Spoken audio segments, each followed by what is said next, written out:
A very good afternoon to all. Welcome to the 16th edition of NASSCOM DSCI Annual Information Security Summit. I'm Shaurya Kaushik, your host for the panel discussion on attack surface management, data collection, reconciliation, prioritization, and triggering response. I would like to invite on stage Ms. Joyce Rodriguez, Head of Cyber Threat Prevention, Shell. Ms. Joyce will be moderating the session. Welcome, ma'am. I would Hi like everyone. to have on stage Mr. Agnello D'Souza, CISO, Kotak Mahindra Bank. Can we have him on stage, please?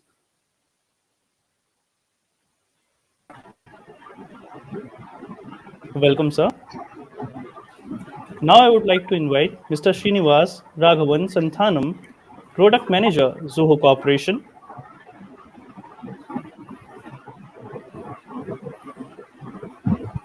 Yeah, good afternoon. Welcome, sir. Next, I would welcome Mr. Subramanian, Regional Sales Manager, India and SAARC Region, Advanced Threat Solutions, Cisco. Welcome, sir. I would now like to invite Ms. Savitri Chakrabarti, General Manager, Senior Director, Strategic Market Unit Head for Cybersecurity Risk Services. Welcome, ma'am. Thank you, all the speakers and audience, for joining in. Over to you, Joyce, ma'am. Thanks, Shaurya, for introducing us. Just quickly, I'm Joyce Rodriguez. I'm the Global Head of Cyber Threat Prevention in Shell. I have about 18 and a half years of experience across various roles in IT infrastructure management and application delivery. And I've been with Shell for over the past 6 years. As Shaurya mentioned, I'm one of the panelists today in this discussion, but I will also be the moderator for the session. And I'd like to kick off the topic for today, and that's attack surface management. So in general, an organization's attack surface is the total number of IT assets that's susceptible to an attack. It could be internal or external. But for the purpose of today's discussion, we wanted to focus more on the topic of external attack surfaces.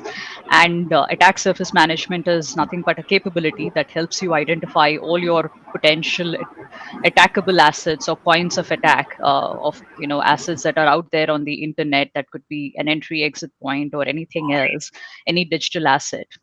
And what a good attack management strategy would look like, and how can it help protect your digital assets. We'll also talk a little bit about why is it important today, actually, because if you look at the market, there are a plethora of products actually today, many attack surface management tools. That itself says the growing need for this, the growing need for organizations to continuously detect their digital footprint and find ways to also respond to such vulnerabilities or any kind of security exposures. Um, and this has happened, and this growth has happened and is growing exponentially over the past few years, also because of various digital growth that we have seen. The uptake in cloud technologies, with a lot of applications being on cloud based services. Businesses becoming more autonomous in the use of technologies. They're building their own apps. They're managing their own resources, provisioning them, managing. They have a lot of autonomy to also configure resources in the way they want to. And a lot of times with very little security knowledge, in order to know that, this is the most effective, secure way of using technologies. And that is all the more reason why we are left exposed with a large number of assets today on the internet, and creating a huge risk to any organization. So, on that note, I'll move on to my fellow panelists, and I'd like to ask my first question to Agnello D'Souza, who's on the call with us.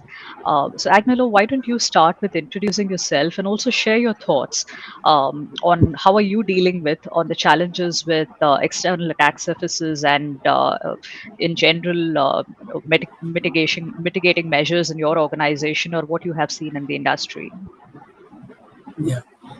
Hi, I'm Agnello D'Souza. I'm the CISO for Kotak Mahindra Bank. So I've been in this role for over 8 years now, and for over 16 years with Kotak Mahindra Bank. So I've been in this role long enough, and I've seen the threat landscape evolve over a period of time. So earlier, previously, we had to worry only about the perimeter or the boundaries within the data center, and securing those assets over there. And that too, it's mind you, it's not that easy, right? So the one recent case in point is the Log4j vulnerability, which got released just a couple of days back. And it's a vulnerability in Apache, and Apache is used, or in multiple application, it's all over the place. And then trying to figure out where all this vulnerability lies in itself is a big challenge. And also the vulnerability scanning tools did not have the relevant signatures. That too came up only a couple of days back. And so in managing the threat landscape, the attack surface, whether it's an internal, within the boundaries of your data center, that by itself is a challenge in itself. And now with the adoption of the cloud technologies, you have various different cloud providers, and various different cloud environments, public, private, and hybrid, all those kinds. So that has increased the attack surface considerably. In addition to that, the remote working, which is now, you have to stay, which so that has basically allowed you to work from anywhere, and hence the organization assets which were earlier within the boundaries of the organization are now outside, and that attack surface again has increased, and we need to manage that. So that's another area of challenge which I see. And again, there are risks that comes from third parties, right? So we do a lot of outsourcing to third parties. The third parties host content on the behalf of the organization. There are times when you have the source code development that you outsource to third parties, and accidentally the third party can put up the code on GitHub and leave it there unsecured manner. uh, so that's one area of risk. And also shadow IT, where, like you already mentioned, right, businesses now can put up their applications on the cloud without getting the IT folks or the security person involved, and that could expose the organization to data leakage and other kind of vulnerabilities. So in short, if the way I look at it is the attack surface has now widened considerably, and we need a platform or a solution that can address all of these challenges. Right now, it's the way I say it is, it's quite fragmented, with different providers providing different kinds of services. But I think that's evolving now, and I would you know like to hear from my co-panelist of what kind of solutions are available. Thanks, Agnolo. Thank you. You kind of summarized quite a few evolving attack surfaces actually, and how that's pretty much becoming a common thing across for all organizations. Um, I would like to ask my next question to Subhu. Subhu, you can also start with your introduction, but if you can also share some insights into how can organizations manage their attack surfaces, especially the external ones that have the highest exposure, with the kind of tools, what is required for an organization to consider when selecting a platform or a tool to manage their external attack surfaces. Perfect. Thanks, Jace. Good afternoon, everyone. I am Subramanian Odayapan, Subbu, as I'm mostly called as, and I handle the sales of cloud security and endpoint security solutions for Cisco across India and SAP. And I've been with Cisco for 7.5 years handling this business. And over and about this, I've been in this industry for nearly 18 years. And I've been there as an administrator to a partner to an OEM. So I've seen the 360-degree view of this industry. So I can speak from all three sides on this topic specifically because I've experienced from all these sides. And Agnolo is absolutely right when he mentioned it that today the attack surface has widened considerably from what it was before. Previously, just the traditional tools would probably suffice. Like you said, the perimeter based tools like firewalls would have probably helped reduce the attack surface, but not anymore. Today, nobody just works on an on premise data center kind of environment. Everybody has cloud presence. All of us have users working from home, which means that the number of tools that we use also keeps getting multiplied. So today we have the traditional security tools. On top of that, we also have tools like CSPM, the Cloud Security Posture Management tools, specifically for the cloud environments. We have CWPP kind of tools, which is Cloud Workload Protection Platform, another tool for cloud. We have vulnerability management tools, something that, once again, depending on how you use it, could be for both cloud and on prem. And then you also have WAF, you have firewalls, all of them. And if the users are working from home, then we are also talking about cloud security for the users who are working from home. Now, when you have all these avenues open, you have cloud, you have remote worker, you have data center, you have your enterprise network, all of them need to be protected with so many different tools. And the problem is that how do you manage all these tools? How do you take meaningful, actionable intelligence from these tools? There's an information overload. And that's where there are certain tools which definitely would help administrators, the SOC analysts, in making sense out of these. A vulnerability management tool is no more enough. What a vulnerability management tool does is it tells you what the vulnerabilities are and the severity of the vulnerability, but it doesn't tell you the risk to your environment specifically. Like in the case of Log4j, once again, like Agnello said, it is used so widely across a lot of applications, a lot of servers. How do you know which ones are the most risky applications that need to be taken care of first? And that's where threat modeling tools really come into picture. Tools like Kenna Security that Cisco recently acquired. These are tools which map your environment. These are tools which map your architecture, and then it gives you, on top of the vulnerability management tools, it's a tool that doesn't replace them. It takes information from all of these and then tells you which are the critical assets that you need to address first. We are not talking about severity from a vulnerability perspective, we are talking about severity from a risk perspective. And also that there are tools like, you could talk about SOAR tools like securex from Cisco, which integrate the CWPP, the CSPM, the threat modeling tools, all of them into one single console and gives you meaningful information. So for the SOC analysts, for the CISOs, for anyone that wants to really get information fast and actionable intelligence, these are the tools that could definitely help them. These would be the first starting points in times of crisis, in times of an attack, in times like these. So I'd leave it there, saying there are a lot of tools available, but primarily, as I said, the threat modeling tools and something like a SOAR, the Kenna and securex from Cisco can help. Thanks, Subbu, for your insights actually on tools. We talked about different types of attack surfaces. One of the evolving ones we are seeing today is also because of the large number of SaaS applications that we have. The growth is so high that, and it's a wonderful concept. You can have a lot of market standard SaaS tools, and companies can just buy them off the shelf, and use them. Uh, but the biggest risk is how do you configure them, and if especially when you have enterprises that start building APIs or connecting the APIs to various different applications, sometimes to their critical data, leaving some of those APIs also exposed.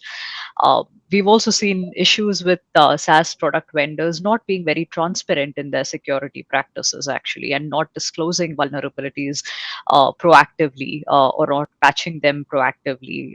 We've had the case of SolarWinds, where an unsafe, unsecure product was pushed across to multiple customers, as an example. So, keeping those things in mind, I would like to ask my next question to Srinivasa, who's from a product company. So, Srinivasa, I'd like to hear your opinion on, how do you view the role of SaaS product vendors in this whole gamut of, providing secure products to their customers, so that it at least helps in some sort of attack surface reduction for them. Yeah, thanks, Joyce. So, very good afternoon to everyone.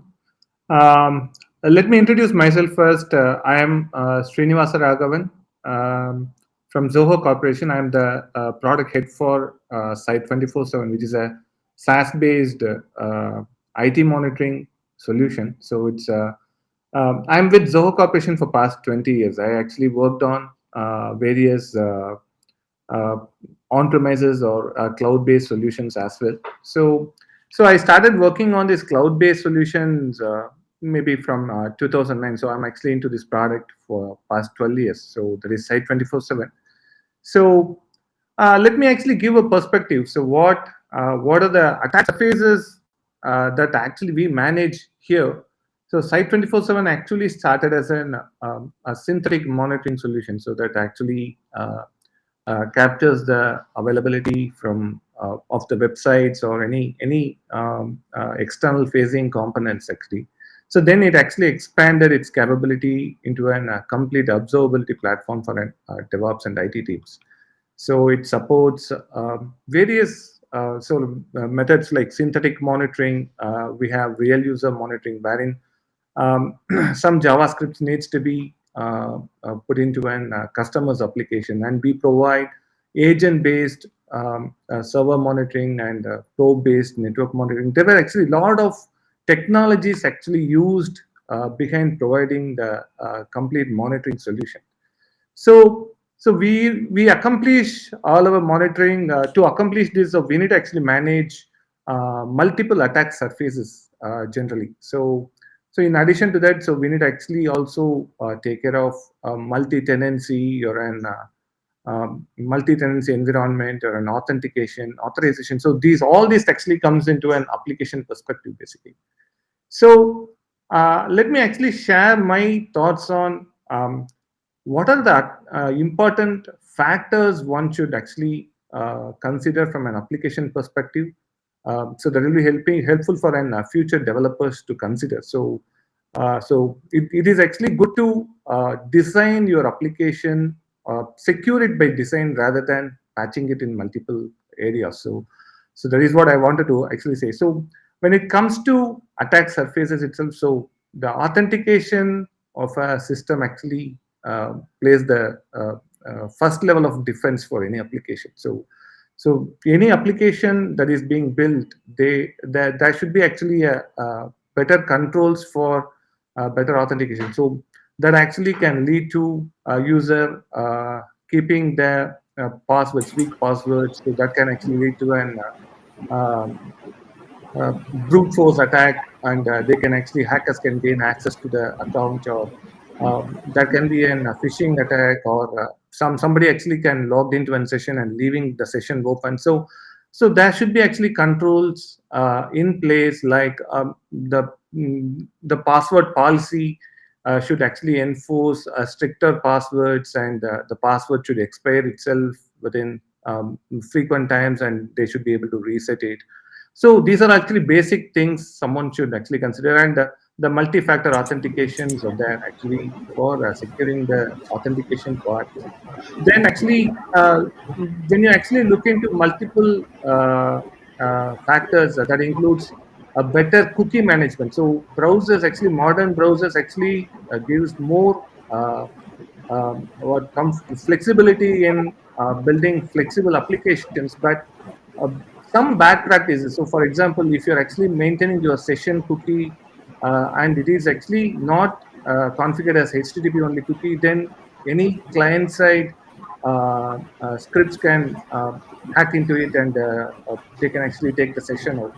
So then actually somebody might log into an browser and leave that session in the midway, and somebody else can actually gain access to it. So there should be an idle session timeout that should be automatically configured, should be able to be configurable for any organization. Then allow access to their applications or accounts only from certain IP ranges. So these are actually various basic things any application developer should consider for um, protecting the authentication of the accounts for their clients. So then actually you have various APIs. So there are various entry paths into applications. So first thing actually any application developer should know is what are all the entry paths for their application. So there are actually attacks like so unauthorized access, phishing attacks, or data leaks, or CSR of attacks happening within the API layer, wherein if you don't have a proper validations for your APIs, then you bound to face more issues with it. So a web application firewall actually plays a important role when it comes to API layer. So every entry point should be available at an web application firewall level. And so you also need to do multiple input validation. So when a request is coming into your application, there should be an ability to validate the pattern, or via regular expression someone should validate that what are the parameters that are coming into your application. So if that actually doesn't match your expectation, then throw errors. So that is actually one. So this can actually help in avoiding say, any injection based attacks like your XSS attack or an taken SQL injections. So you have protection with input validation. So whatever actually the URL being accessed, you should be able to control it or block it at an framework level, at a higher level, so that it need not actually access the backend servers basically. So that is important. Similarly, antivirus. So if you're actually having a file upload or any kind of features in the product, so that should actually when it is getting uploaded, it should be checked for antivirus. So it should be scanned for antivirus before it gets into your storage. Then so any company, actually any application will develop authorizations based access. So that needs to be validated. So then brute force validation. So somebody may actually run repeated bot requests to gain access to some resources in the backend. So there should be some mechanisms to protect against those brute force validation. So configuring some threshold number of, so how many number of access can be allowed within a time period. So all these things actually govern what or whether to block it or lock it out, or when a request, multiple requests coming in. So and further, when it is a multi-tenant environment, it is important to validate um, a and log into an application, but they may use or guess some resource ID belonging to another account, and they can actually steal data. So there is this that it actually can create some data leaks within the application. So that needs to be addressed. So then, so I'll actually go for a assume a zero trust approach while you're designing your application. Basically, you should assume that your application can get breached anytime. So you should have controls in place to manage it. So assuming, so the reduce the impact at the application level, considering a zero trust approach. So few things finally I can actually give a few points I can actually share on that is, or actually always allow strict HTTPS or encrypted or HTTPS or TLS traffic into your application or data center. Always encrypt sensitive data at rest. So that is actually more important. And then communication between various microservices should be authenticated. So do a static code analysis basically on your development stage itself. So you should actually shift your security focus from a development stage rather than at the production stage. So if there is any vulnerability or vulnerable code or vulnerable report exists, so don't allow the builds to go into a production setup itself. So then there are a few other things like you create a centralized logging, and you ensure that you set up monitoring and alerts and trigger incident detection and response from there. So and finally, I would actually recommend teams to have a red team who can actually do an white hat hacking internally, and it is better to invest into such teams rather than um, uh, uh, a issue being hacked from external hacker. So this sums up how an application developer should view security from an development perspective. So that is what I wanted to sum up. Thanks, Joyce. Thanks, Srinivasa. You almost gave us a crash course on secure development practices, actually. I hope we have more product vendors listening to it and have learned, a thing or two out of, your crash course.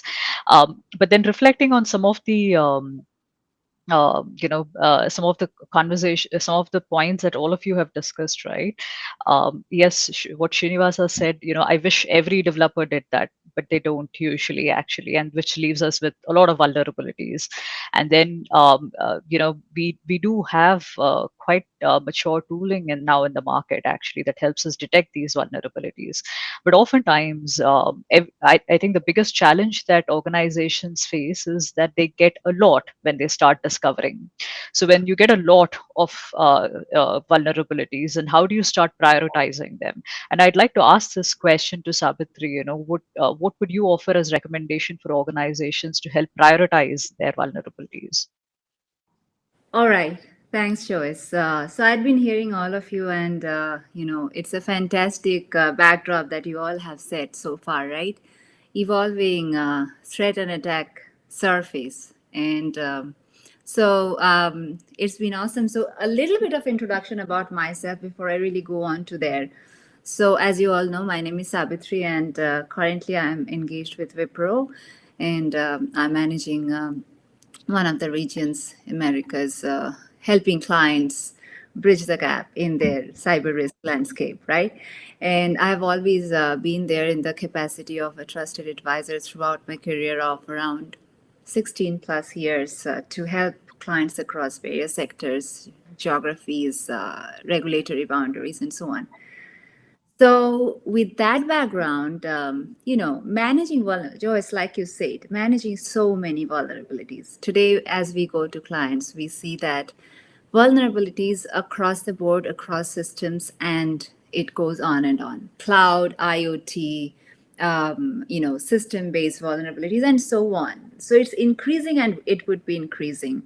And also, if you talk to management, like Angelo, he spoke about like CISOs would be actually puzzled with so many dashboards, so many tools, so many vendors, right? So I would take a step backwards, before vulnerabilities, like by definition, we say that if we have learned as cybersecurity professionals that what is a risk? It's a product of vulnerabilities and impact. So understanding the impact of various vulnerabilities. But it's equally important. It has to be top down. Earlier, if you see IT and information security risk was seen as a cyber risk and business risk is separate. It's no more separate. They are married to each other. They cannot be seen in silos anymore, right? So, what is risk for an organization? For, let's say, a banking and finance sector, risk can mean something. For a media industry, risk would mean something else. So, know your risk. It's very important. And know your risk ecosystem. What is your risk ecosystem? So, when I say risk ecosystem, it means knowing your assets, knowing your systems, applications, tools, knowing your employees, and most importantly, as businesses have evolved in multitude of directions to outsourcing, businesses are focusing more on their core business and different other functions, IT functions, risk manager functions, and many other functions are being outsourced to trusted vendors and partners. So, understanding the third parties who are helping you run your business, how do they fit into your risk ecosystem is equally important, managing those risks, right? Coming to prioritizing the vulnerability remediation, it again comes back to the fact: do we know which are our top risks that we have to manage in order to manage the the risks that are imposed to my business? For is it dollars, is it repute, is it customers, what is it? So that can only be the starting point to a charter of risk management that can actually trickle down to the later vulnerability management. Building a risk aware culture, right? So one is a reactive approach to vulnerability management where the tools and the technologies part come in. They identify and help plug the vulnerabilities, right? But before that, it's important to have a risk, to build a risk aware culture across the organization, across the business, so that risks can be identified or vulnerabilities can be identified preemptively, right? Preemption of risks is very important. Engagement, collaboration is equally important. If business says that today, um, my list is like that regulations stand at the top, customers are second, and so on and so forth. Three or four top priorities should be known across the board, right from the CISO to the CFO, to the directors down to the employees. So building a top-down risk-aware culture. Phishing attacks, right? Let's take an example of phishing attacks. Phishing attacks are actually troubling organizations here and there. It's phishing, wishing, smishing, right? I had been in talks with a friend yesterday. That friend had been, actually wished voice phishing. Think about it. So, awareness, building a culture, posters, talks, conferences, putting proactive checks, wallpapers, right? Putting web application firewalls in the system, putting a endpoint firewall there, and the different kinds of checks and balances there. That would help. Now, the board needs to be engaged very, very, very well. Outsourcing has been on the trend, and cloud has added up to that. Now we see banks, even our banks had been really, really conservative in moving to cloud-based solutions. Joyce, like you say, SaaS solutions are lovely to have, but they come with their sets of intricate challenges in terms of data exposure, data leakage, and so on, right? So, understanding those risks in terms of businesses and the same objective, right? So, they say that making a strategy needs needs the right kind of approach, but to execute the strategy is the toughest challenge, and it requires absolute consistency and persistency in driving that. So, coming to vulnerability management, focusing on health and hygiene of the systems, the enablers of business, knowing where you stand. It's not that once a log4j or a WannaCry, which was 5 years back, attacks us, we get to know, we keep on searching which are our critical systems. Businesses should have the right people, the right trusted owners of the systems and the processes in there who know their critical systems, right? um, it's equally important to know how ready are you to manage your attacks. Vulnerability management, I mean, that's an integral part of vulnerability management. Do you know your perimeter well? Do you know your internal networks well? Do you know your integration points well? Right? Do you know your stakeholders well? Are they educated enough? Do you do the right kind of background checks for before onboarding any third party vendors and so on? Right? Threat intelligence. So many organizations today, they have threat intelligence tools which give them the right kind of intelligence, threat intelligence information. But it's just not about the tool, it's just not about the bulletin, it's just not about the advisory, it's about the awareness. How intelligent is the risk management ecosystem that you are running to help your business, right? Are you aware of what are your regulatory mandates? What are your penalties?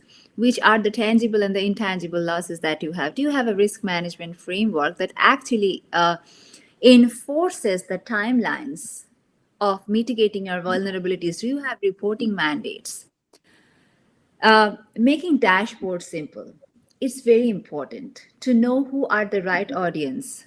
Like vulnerabilities, 100 vulnerabilities, 100 different types, reporting up to the CISO. The CISO wouldn't even have time, right? So having trusted advisors on board plays a very crucial role. Joyce, we have been hearing about cybersecurity skill challenge across years now, right? So people are fighting. They are having multiple CISSPs, CISAs, and so in their organization, but they're still having an inward view. You need somebody to be there. Every organization needs somebody to be there who can help them with a bird's eye view as a trusted advisor who has seen businesses like this, who can help you with benchmarking, who can actually drive programs for you, right? So that's very important. And who can be the thread bearer between different pieces, the processes, the technologies, and actually can step in to say which tools do not need, like budgeting. Every organization has a budget to spend on, right? Which tools do we spend on? We have, like, I personally have seen so many organizations having the same tool purchased, the same vulnerability tool, management tool purchased from different vendors, right? They spend on, and there is no linkage. Is everything working in tandem? Is there a marriage between all the different parties in there? So in-house intelligence, having a hand holding with a trusted advisor can be of tremendous help. So choose your partners who are specialists. Everybody might not have the right kind of specialty. SMEs who can help you with the right SMEs to bridge the gap, to mitigate vulnerabilities and help prioritize them based on your risk priority map, right? Which again is driven by your enterprise risk management, which is which is dynamic, which can be actually managed and tweaked and twisted as the industry risk landscape changes. That's very important. Predictive intelligence using AI driven solutions can be of great help in managing them. Um, Open vulnerabilities, to identify open vulnerabilities, to shout out. Every organization might not be ready to close even very high priority vulnerabilities just because of budgets, right? To have secondary controls in place in order to mitigate those and shout out that these are my risks which are open, they are yet not mitigated. It's very important so that the army in there who are there at the forefront, if a risk comes and hits us, are ready, right? So while vendor redundancy is in trend and it's important to have eggs in different baskets, an effective risk management and execution plan can be actually driven if you have one or two trusted advisors who can help you with benchmarking data, who can help you with the vision, what your peers and competitors are doing, what could be, which threats are actually relevant to you, which vulnerabilities hold real high risk for you in terms of your particular risk appetite, be it dollars, be it regulatory compliance, be it customers, and so on, and have them on board. So yeah, I'll say that, like, banks drive a program of KYC, right? All BFSI sectors, and so every organization should have a know your risk and know your assets, strategy that needs to be driven across the organization. Thanks, Sabitri. I think you've outlined quite a few very good points that can help organizations to prioritize, yes, right from risk management to using threat intelligence, partnering with the right specialists in specific areas. All could be used, to help prioritize which ones to tackle. We have 2 minutes left, actually. I don't see any questions in the chat room, other than one person asking. for the tool name for vulnerability assessment. I think Subbu, you mentioned something that Cisco has. Do you want to put that in the chat or just call it out maybe? Sure. So the tool that I was talking about is called as Kenna Security, Kenna, Kenna Security. So, what is this is a threat modeling tool. So this takes inputs from your vulnerability management tool to from your entire network. It maps your network assets. It will also show you which are the critical assets that are affected by a particular vulnerability. So apart from what the vulnerability management tools do, like I said, vulnerability management tools, they find out the vulnerabilities and then they give you the severity of each vulnerability in isolation. Whereas what this tool does, it's a threat modeling tool. So it finds out where all vulnerabilities lie, but also tell you which assets are at high risk in your organization for you. So it's a tool that works at one layer above the vulnerability management tools. It integrates with them and works along with them. So it gives you a complete picture of your entire network enterprise and shows you the critical assets and which needs to be protected first. And that's where this tool really helps. Thanks, Abu. And rightfully, I think vulnerability management is a subset of attack surface management. And historically, most vulnerability scanners, just scan assets, actually physical assets. But then we're talking about an attack surface that has digital assets, actually. And also, today, if you look at the kind of breaches happening, they start from probably stolen credentials. They probably compromise certificates. So it's beyond just a physical asset, actually. And these are the ones that are most difficult to diagnose, actually, where you have broken links, where you have pages that are exposed of particular website. So that is what attack surface management tools typically help you, more broader than vulnerability management tools. We're right on time, but I'd like to ask one quick check with anybody else who wants to say any last comments. Agnalo, Srinivasa, if you have anything else to add. Yeah. So I think there have been very good points made, right? So the first and foremost thing, like everyone mentioned, right? We need to have a discover culture in the organization because once the CIS1 team sitting in one corner cannot really protect the entire organization. So cyber security should be on top of the mind for all employees and staff. And then I think that is one of the, if you ask me, the key things in this entire game. The second area is that is in spite of having all the good risk management practices and every risk aware culture and post knowledges and all those kind of things, we have to be prepared for a cyber incident. And hence I think one of the key differentiators for any organization would be how resilient they are, how fast they can basically mitigate a cyber attack and come and spring back to action. I think that would differentiate the men from the boys, if you were to ask me. Thanks, Agnalo. Well said. Uh, I know we're 2 minutes over time, so I'll probably quickly wrap us up and hand it back to Shaurya.